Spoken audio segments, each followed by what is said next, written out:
Where do we begin? I think that's the goal there, to be honest.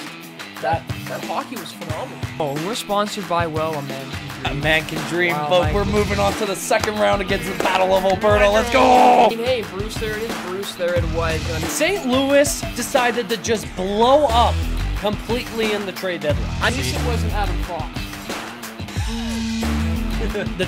It's two juggernauts just colliding with each other. If he doesn't beat Tampa in the first round, he's out of the job. Isn't that weird?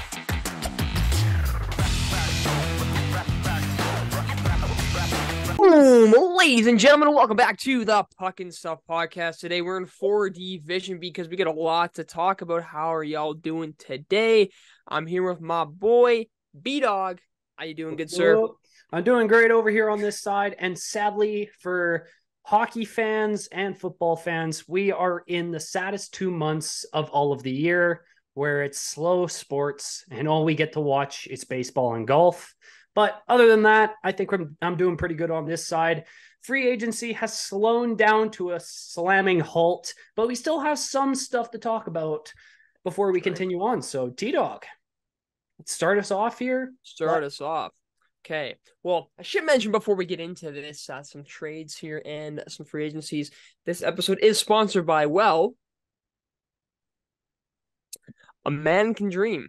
A man can dream. A man can dream that a certain organization is finally doing some good stuff to some legends in the organization.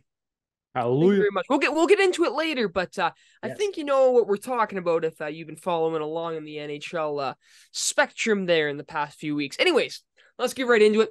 So trades. Nothing's really happened too much with the trades. However, coincidentally, I mean, this always happens, but we post out a video, then the next day, something happens. Only trade, though, that has happened since then, and it's Mr. Alex DeBrincat. So, last time we were talking about Alex DeBrincat, nothing was really coming out of it. We thought, hey, well, maybe he's going to play just one more season, just take a one-year deal with the Sens, play it out, or maybe get the deadline deal there. But he gets traded, and it is a trade. That's what I'll say. It is a trade. So, what does the trade entail, you might ask? Well, I'm glad you asked, handsome stranger. The Detroit Red Wings are in this deal. They acquired DeBrincat, signing rights. They do sign him later. We'll get into that. But Ottawa, they acquire Dominic Kubalik and his $2.58 million AAV, a AHL prospect, and Donovan Sabrango, a 2024 first-round pick, which is a conditional, and I'll get into that in a second, as well as a 2024 fourth-round pick. So this condition is the option to send their own or the Boston first round, which will probably happen because Boston's will probably be higher up in the seeding just because of how kind of Boston is in comparison to Detroit. So, what do you think about this? Okay, there's a lot to take in with this. So if you look at it, I think the Detroit Red Wings actually did win this trade because you obviously seen with Detroit's plan here, the Steve Yzerman came back in and he went to work very quickly. He got the right prospects he thought he needed. And for the last few years, he's been kind of developing something in the free agency of signing veteran players and stuff like that. But this was probably the biggest move for Detroit and Steve Yzerman so far. So now you look at Alex DeBrincat. He had 3 solid seasons in Chicago, putting up about 50 to 60 points. And then he went to Ottawa, and he put up 66 points with a plus minus of negative 31, which kind of hurts. And honestly, I was in the same boat. I thought he was going to jump back into another year with Ottawa, but nope. He got traded to his home state, Michigan. He was born in Michigan. So he's back in his home state playing for the Red Wings. So that's a dream right there for anyone who can go back to their hometown, play with their home city. That would be actually really cool. But again, so is Detroit are they actually contending now? I think that's what we realistically have to look at now because they've been rebuilding since 2011 when Pavel Datsyuk retired in Zetterberg? 2012, 2013, something along those lines. I can't remember the specific year it happened. I do remember, though, watching the series when Tampa Bay ousted them, and that was the last time we ever saw Pavel Datsyuk in the North American sphere.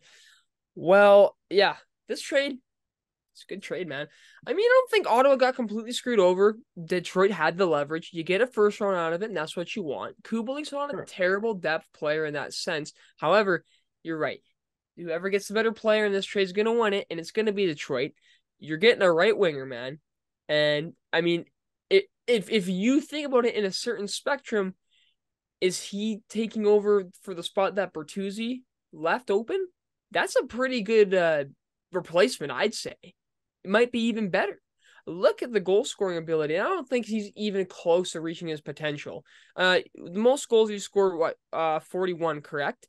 Yeah, so 41 goals. So this dude is almost a 50 goal scorer, and he's at the age of 25, turning 26 come the next season. So not even prime age yet, and he already has a phenomenal scoring touch.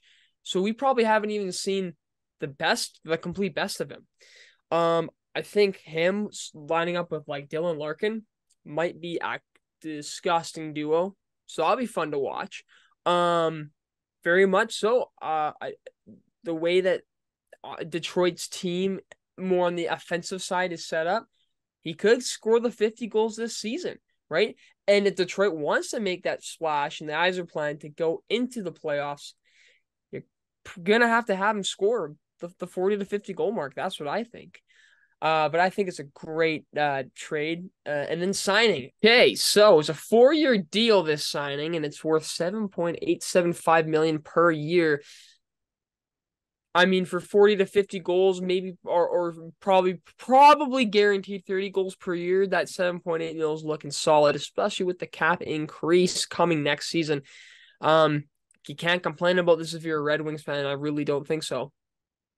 No, I can't complain either. I think the Red Wings, this is actually a really good signing for what DeBrincat has been showing and what could potentially show more into the future. I still think at the end of the day, Ottawa still got what they could have for Alex DeBrincat, who's obviously a growing top 6 forward in this league. And like you said, him, Larkin, and Mason Raymond are going to make a top line scary line. And it's going to be great to see that back in Detroit, because again, we haven't seen Detroit be this competitive look in years, like realistically years. And it's kind of sad, but it's also really a relief to see that potentially Detroit can bring back that status of, we can be contenders, especially still in a really tough Atlantic division where you still have tough teams like Tampa and Toronto and Florida. Florida came out of nowhere, but they've always been there. So maybe they could take over that spot that Boston had last season of maybe take a playoff spot. That would be not so surprising, but again, like it's a heavy division, so anything could happen for sure. But yeah, Detroit wins. Glad that you actually mentioned Lucas Raymond there, because I think all this talk and slander with the Yzer plan, I'm on the boat of just give it a little more time, because I mean, like half these players haven't even grown. Zadina didn't work out, and we'll get into Zadina as well too later in this podcast. However, what if a player like DeBrincat is able to up their game, right? Because there is that ability to get some of that. I mean, he's more of a veteran for say than Raymond. So a player like that might be able to help step up the game, right? Gain some chemistry. So I think too, this is just great in this sense that now you're adding pieces that are already solidified to be solid. Yeah. So it's going to help out your young guys too. And I think that's just going to help Detroit too, right? Like you were saying, how tough the division is. Probably if they get in, most likely going to be a wild card spot. No problem in that. I mean, it's the East, man. You're going to have to play some heavy hitter team no matter what, right? No matter what position you were in, even if you're in first place. So, but I mean, we don't know what's going to happen, of course, this season. I don't want to make predictions yet because we don't even know the full rosters. But gotta wait another month at least. Wild card will for sure be a battle. So Detroit will probably be in it if DeBrincat can play up to a standard. Yeah, that is very true. If DeBrincat, they potentially do have a playoff spot if he does play up to the level that we think he could play to. Signings, because there's no other trade, so we kind of have to talk about signings now. Yeah. Where are you jumping first? Well, we were, as I kind of just mentioned about Detroit and, I mean, their forwards. Philip Zadina. So what was Oh. he drafted? Third overall, 2019. Uh, It was the Kotkaniemi year. I can't Sixth. He remember. was right. He was drafted sixth Six. overall. Six overall. Still pretty high. Yeah. Is he a bust? Now that's the thing, right? It's like in some cases, yes, but at the end of the day, maybe this change of scenery of him getting signed is great. But he just didn't work out in Detroit and was unfortunate. He didn't actually put goals in the back of the nets of teams that didn't pick him. So that's kind of funny. But maybe the change of scenery will help. But he goes to San Jose. So this is a pretty much this signing is there's not much risk to it. And I mean, in the sense of San Jose's position, why not get some young guys who have the potential to score the goals, right?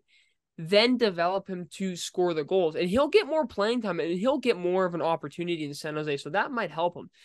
In San Jose, Buddy is going to be making a 1-year deal worth $1.1 million.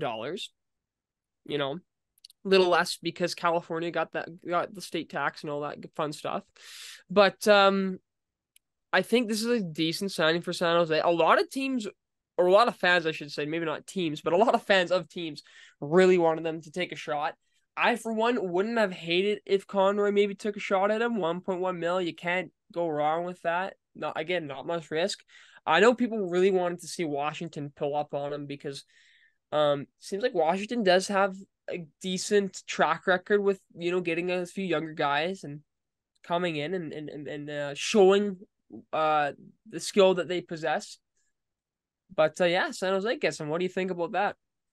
Okay, so with Philip Zadina being a sixth overall pick from a few years ago, there was a lot of expectation, a lot of potential with this player going into Detroit, and it never could work out with in Detroit, sadly enough. His most productive season was the 2021-22 season, where he went 74 games and put up 24 points. And the funny part is his plus minus is negative 24. So the amount of points he put up was also the amount of times he was on the ice when he got scored on.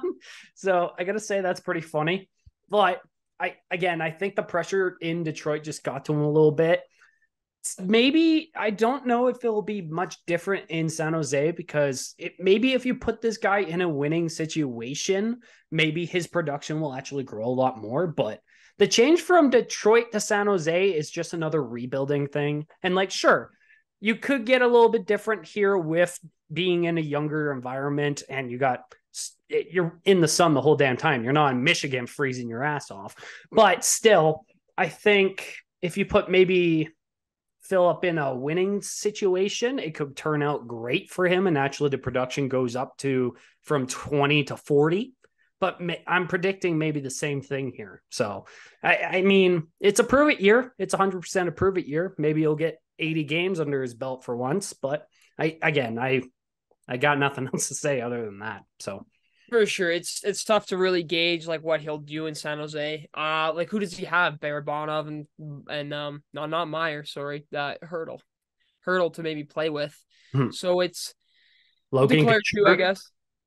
So yeah, for sure, right? So there's opportunity there to play with players that have the skill to up the players on their line. I guess we got to see, really. I mean, it just is unfortunate in Detroit's end because Detroit had a lot of other good picks or a lot of good selection to pick, and of course, they struck out on that one. So, well, better luck next time, Stevie Y.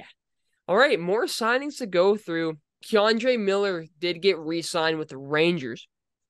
This is a 2-year deal worth 3.8 mil per year. Now, Keandre Miller, 23 years old.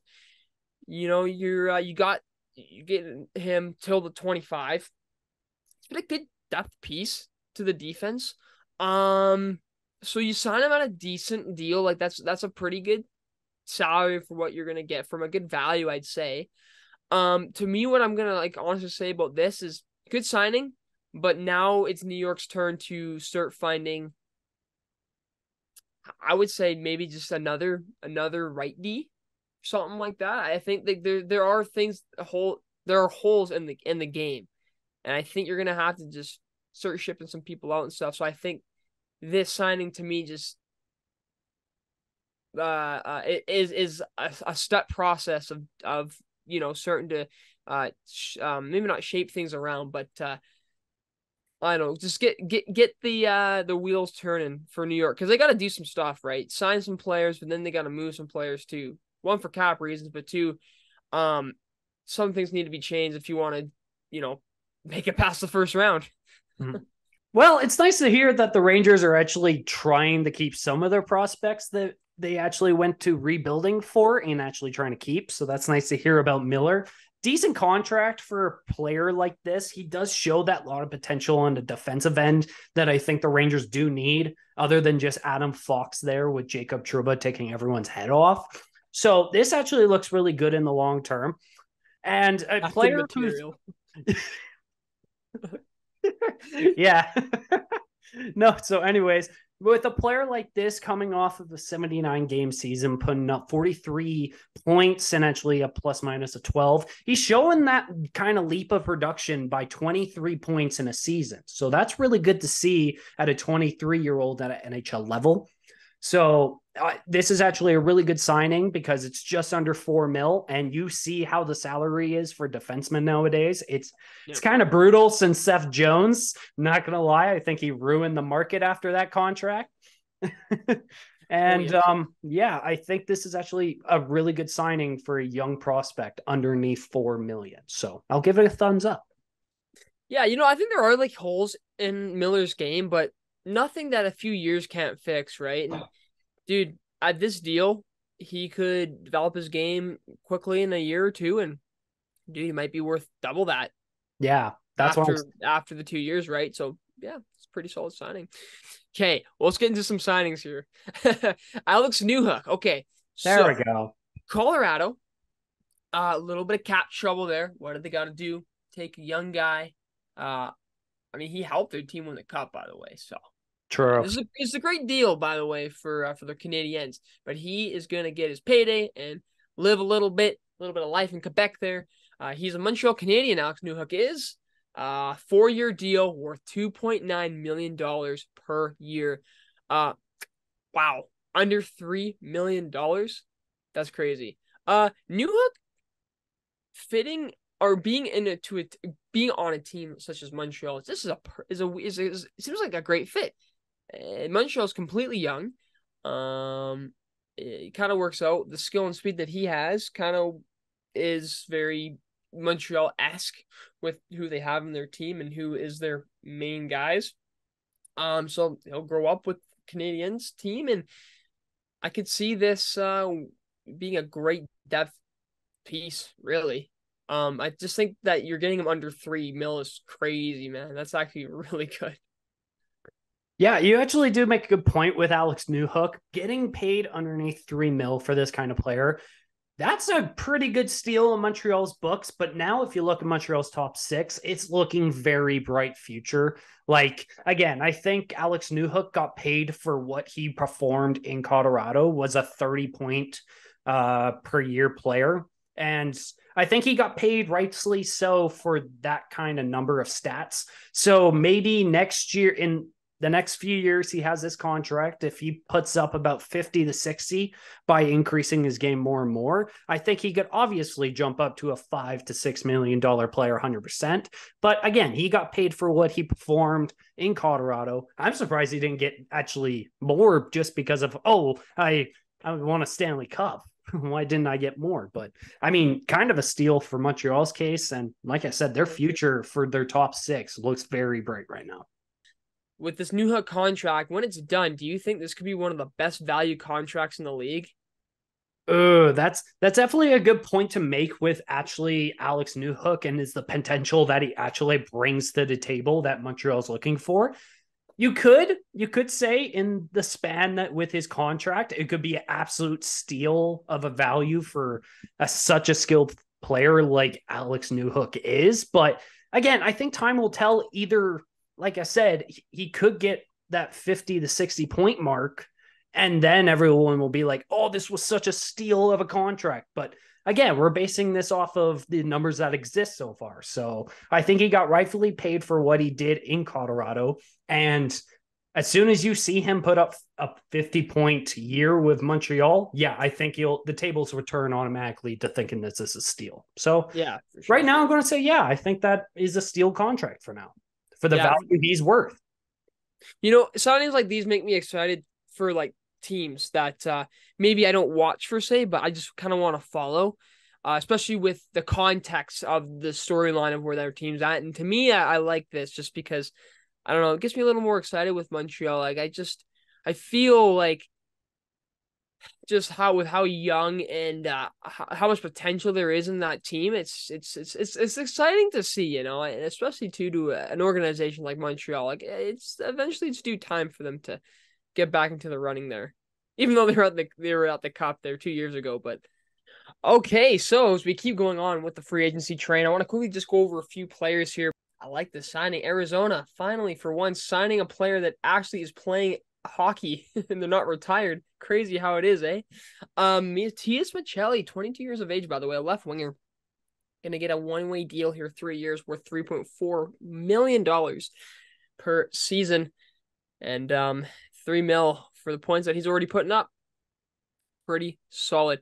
Maccelli very much is excited. Like he would definitely have more hype if he wasn't playing for the Arizona Coyotes, but Maccelli has a lot of eyes have been turned for a lot of heads have been turned since this season. Yeah, you make a good point with Matias here. He is young. He's 22. He is just about like getting into this league for sure. He played with the AHL team before last season. He played 47 games and put up 57 points. That is very impressive to go 10 points over games played in the AHL for sure. And then he got his big boy season with Arizona this year and played 64 games and was able to put up basically 50 points, 49 points for the season. And that's very impressive for a 22-year-old coming into Arizona and being able to put up a 50-point season basically. And like I said, Arizona is a young, fun team this year in Mullet Arena. So this was really nice. I bet this was really nice for Arizona fans and Arizona organization themselves to see a player like this kind of have a great season like this. So it might be too late for them to have kind of this little fun scheme until they get relocated, but still nice to have that for the relocation team. I mean, Maccelli will look good in an Arrows uniform, that's for sure. Oh, so many teams you could go to, man. Honestly. Okay, so I'm gonna have to get your thoughts on this next signing that we're talking about. Ross Colton. So signs Colorado Avalanche, 26 years of age. Got a 4-year deal worth $4 million per season. So one way. 26 years of age. I think I just said that twice, but that's okay. Out of all the signings that we've seen, this one, it's a good signing. But the value could be maybe a little. They could have got him for a little less, in my opinion. However, though, it might not be too bad in the sense that, of course, like I keep saying, the cap will go up next season significantly, so that might help. But Colorado, of course, does need to replenish their depth because, well, they've lost a lot because it's hard to win Stanley Cups and not spend all the money in your bank. Yeah, you do make the good point with Ross Colton here. Obviously, I think Colorado signed him based on the age he is. He's basically in his prime, and the thing behind it all is he's got that playoff experience with Tampa for the last few years now. So, having a guy that you played against in the Stanley Cup Finals is now on your team is a nice thing to have for especially depth. I think the one thing that bugs me about this is he's just under a 40-point player and they give him a 4x4. It's a little bit risky for sure, but again, you're paying him for the experience that he brings to the table, especially in Colorado's ideas of obviously wanting to go all in again, especially off a very injury riddled season where Landeskov isn't even coming back next year. Yeah. So there's a lot of concern with Colorado's superstars right now, but again, this is a good piece to bring. A little bit a little bit overpaid, just a little bit. But again, I think this is still a nice win for Colorado in the long term when they're trying to still win cups. Yeah, you know what? I mean, to even get a depth player like that, though, gonna have to probably spend around that sort of money. So, I mean, just got to be smart with it. And I think if you're going to put a player into that contract, a player like Ross Colton, not the worst choice for say. Okay, so speaking of depth players, Brett Howden gets a raise here with the Vegas Knights. We can quickly just talk about him, and then we'll talk about Gabe Vilardi as well. But Brett Howden, right, 25 years of age, can play center, but usually is a left winger there. $1.9 million for 2 years. Again, been a good depth player for Vegas, and they're gonna probably just try and repeat with the team they have. He survives the get out of here. We need to keep it. We need to keep a superstar team to win more cups. Poor Riley Smith, hey. Yeah, poor Riley Smith, man. But yeah, I think Howland's he plays a decent game, right? And I think it's he got a pay raise because of a cup. Good for him. Yeah, I think you're right on the money with this with Howden. And again, I think his production kind of told itself I think his production in New York really told the whole story of what his player this. Oh my God, I can't talk. 3, 2, 1. Okay. I think honestly, his time in New York kind of provided what exactly is the story about him. He is a little bit of a tough player on the forwards. He could be a really good top 9 depth piece for sure. He proved that in Vegas Stanley Cup run for sure.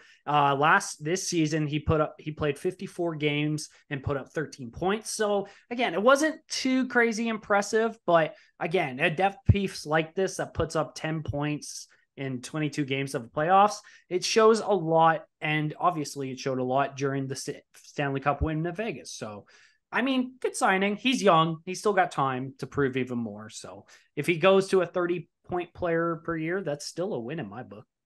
Oh yeah, 30 points and you're getting less than 2 mil. So yeah, right, a little bit. So yeah, we'll see what happens. But yeah, I do want to talk about Gabe Vilardi here because I was praising the whole PLD trade, and he did get a signing contract here with Winnipeg, a 2-year deal, or 3.437 500K with that too. Well, wow, that's numbers, man. So anyways, 3.4 mil per year on that 2-year deal. And I talk about young players here, some potential. Yeah, I think that's in the ballpark of what he was going to get paid, right? Right winger can play center as well. Do you slip him on the second or third line? I guess we'll figure it out with Winnipeg come this season. 23 years of age though, so you're gonna have him until 25 at least. And yeah, I can try and just get even more out of him. Vilardi's he's had spikes in his seasons where he looks really solid. And he can put the puck in the back of the net at times too. Mix that in with Kyle Connor, that's pretty nice. Is he a Pierre-Luc Dubois replacement? No. Maybe later down the road when he's older and has that experience in his back pocket and can become the goal scorer that he can be. But this is I think this is a signing that Jets fans can be excited for. And Jets fans, you guys are like Flames fans. You guys deserve a little bit of happiness because it's been crazy.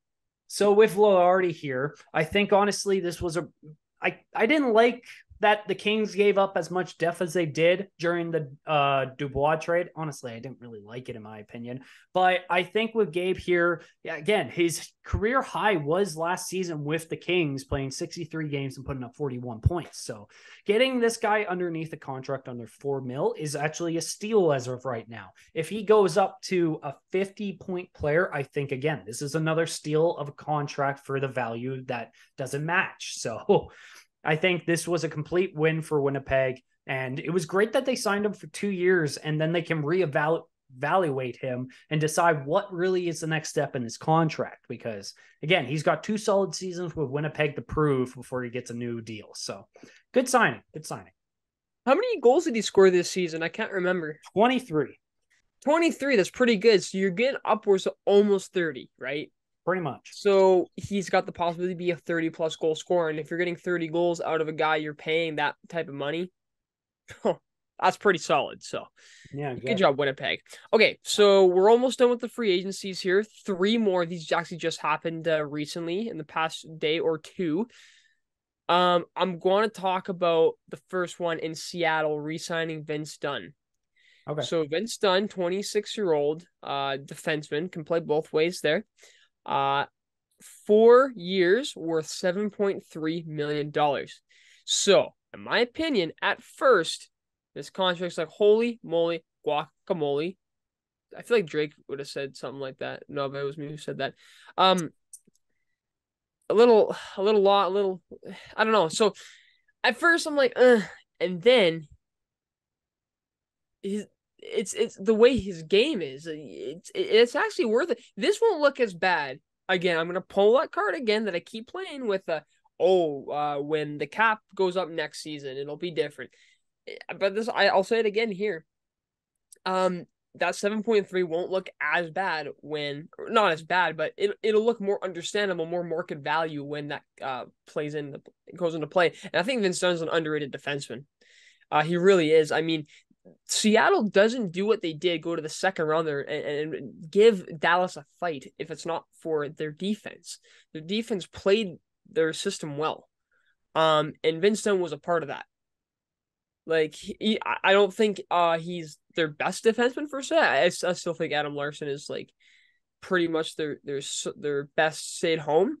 But Dunn has proved that, yeah, St. Louis is maybe he should have been someone else. Yeah, I think you're in the right boat there because I think we look at Vince Dunn and he in his time with St. Louis, he produced as a 30-point player or 30 point per year player defenseman. And that was still great to have on a team that looks like if you look at a top four and you see a player like that, you feel confident in your defense for sure. Then he went to Seattle for the 2 seasons. His first season was Seattle, he played 73 games and put up 35 points. And that was just on their bad season. Then you looked at this last season with Seattle. He played 81 games and was able to put up 64 points with a plus minus 28. That is a crazy jump from 30-point defenseman to 60-point. So I think that told a lot of the story of why he got the crazy jump to $7 million per year. And if you also look at him, that's kind of the contract you give to like, okay, so this is the bar at 60 points, and now you go up from here. That's probably why he was worth about 7. Again, he's young too at 26. There's a lot of growth still in Seattle for sure. Like we saw in the playoffs where they beat Colorado and they made it competitive with Dallas all the way through. But that shows a lot with Seattle, and this deal might hurt for now, but if he keeps with like 50 to 40, even as a drop, I would say it's okay of a deal for now. You know, you said plus 28, hey? Yeah. That's what you like to see. Exactly. I'm a GM. I'm trying to re-sign some players, man, and especially in the defensive category, and I'm seeing a plus 28. I'm like, dude. So there definitely are more factors into why he got a deal like he did, but you got to pay it, man. And I mean, this was all talked about, and people thought it was probably around that 6 mil. I think 6 mil range is like the common one. That's what Sarah Valley was saying. So, dude, he got over market value. Good for him. But exactly. Yeah, I mean, Seattle. I think there's a lot of good things that are coming out of Seattle, and you want to keep the players that give you a little bit of success. Keep on rolling it with it too. Same thing. Why they would re-sign Hackstall. Finally, the Flames organization took another W. This is a pretty big W. Pretty baller. Mika Kiprusoff. They found him. I'm surprised they found him. But they found Kippy? They're retiring his number. He deserves it. He really does. Finally. This has made me really happy. We should go to that game, by the way. Oh my God, yes. But yeah, all I can say is it's awesome. You can tell he was really honored and humbled by it. Like he on that interview, like he was happy about it, and really enjoyed it. So this is awesome because Kiprusoff deserves all the respect. I don't think the new kids on the block nowadays that watch the sport, if you weren't around for Kipper, you don't really understand or appreciate it. But if you were around, you understand that Kiprusoff was a phenomenal goalie. This dude was playing 76 games a season. How do you do that and still have like an above 900 save percentage? Like, that's crazy. Oh, dude, this I think Kippy is probably one of my favorite goalies for that reason. And there's a reason why he like leads the franchise and wins, save percentage, shutouts. Like he basically holds the goalie records for what Flames goaltending records have. So you got to give a lot of respect for Kippy and what he did for Calgary. Honestly, took too fucking long for this to happen, in my opinion. It kind of decides like, okay, maybe they did this finally because you look who's in the GM and you look who's the special advisor to him, and it was like his two old teammates, so it kind of made sense. But dude, finally, this guy deserved this chance of a retirement. And you and I have always been questioning why did they never put Kippy's name up in the Raptors yet? So it was taking forever, but I'm glad. I do actually have his career stats if you want me to. Oh, okay. I was gonna say I was just pulling him up, but yeah, you tell him. Yeah, so with Kiprusoff's career, he played 623 games, which is actually pretty good. He won 319 games. He lost 213 games, and he won 64 OT wins with a goals against average of 2.49, a save percentage of 0.912, and 912, 44 shutouts. That's crazy, man. 44 shutouts, man. He's just missing one like achievement, and he would probably be the best Flames goaltender of all time. And I think if he won that cup, I think he would beat out Vernon. I really think he would. Yeah, maybe he makes a Hall, if he had that cup, right? If he had that cup, and what ifs, right? It's, there's respect. Most people respect him, but it just really seems like maybe not as many. And it's fair. I mean, if you're not from if you're not a Flames fan, you don't really know. But yeah, he's just an outstanding goal. Like, the saves he'd make, man, he would bail that team out.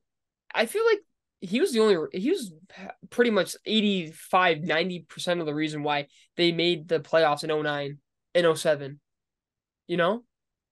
or 08, sorry. So it's just like, it's well deserved. It's really well deserved, and we'll be cheering because, man, couldn't happen to a better player. Yeah, I think out of every player that had to be kind of announced for retirement, it had to be Kippy. But I would like to know, what are your guys' thoughts on what if finally Kippy being retired? Who do you think is the better goalie all time for Flames? Do you think it's Mike Vernon, or do you think it's Kiprusoff? I'm going to ask you this question: who do you think is the better goaltender all time, Mika Kiprusoff or Mike Vernon? Roman Turek. So you son of a bitch. Grant Fuhr. That's my answer. Oh Grant God. Like my favorite Flames player of all time, Martin St. Louis. Okay. It's funny enough, I actually have a Mike Vernon bobblehead right over there, right by the Alex you do. cards. It's funny. No, Kipper is the best Flames goalie of all time, and I say that because, I mean, just to me the stats don't lie in this position. There's not saying that I'm not taking anything away from Vernon. Vernon was a phenomenal goalie, and 2 Stanley Cup Finals appearances with the Flames, and he had to stand on his head against those 89 series, especially those Canadiens, right? Like, the Canadiens, they could score back then, right? Yeah. But Kiprusoff, what he did, just think about that 04, came in that season and took him all the way. And every season, he just always showed up, unlike the team. So that really to me proved that he's just the best. And honestly, if he ever got traded and played for other teams, they would also be like, wow, what do we got here, man? Just fantastic, right? So he was, I always remember that kick save he made against San Jose, or the butterfly save. Yeah, the butterfly. The flying butterfly, or the lay down diving butterfly. I can't, you know what I mean, where it hit the back of his skate. Yeah. It's just, dude, it's crazy. I'm watching Kipper highlights after this, man. I would am do, doing honestly. But hey, guys, I think that's going to be all for today on off-season talk with T-Dog and B-Dog. And I hope you guys did enjoy this episode. If you did, leave a like, leave a comment, and please subscribe. We're doing so well. We love the support we get from you guys every day. Keep commenting, keep liking, and please subscribe as always. T-Dog, take this shit away from me. Hold on, I'm trying to see if this will focus, and it won't, but that's okay, guys, because like B-Dog said, thank you guys very much for everything you guys have done for us. Thank you for listening, watching, however you are consuming this content. If you did like it, leave a like down below, as well leave a comment question of the day. Yeah, who is the Flames goalie GOAT? I'd like to see what you guys think. And anyways, guys, like the human serviette Nardwar said, keep on rocking in the free world. And guys, enjoy your summer, all right? Because it's going pretty quick. But then, hey, we get some sports. But hey, just enjoy it, all right? We'll see you guys in the next one. And remember, we'll see you guys in the next one. All right. Peace. Peace.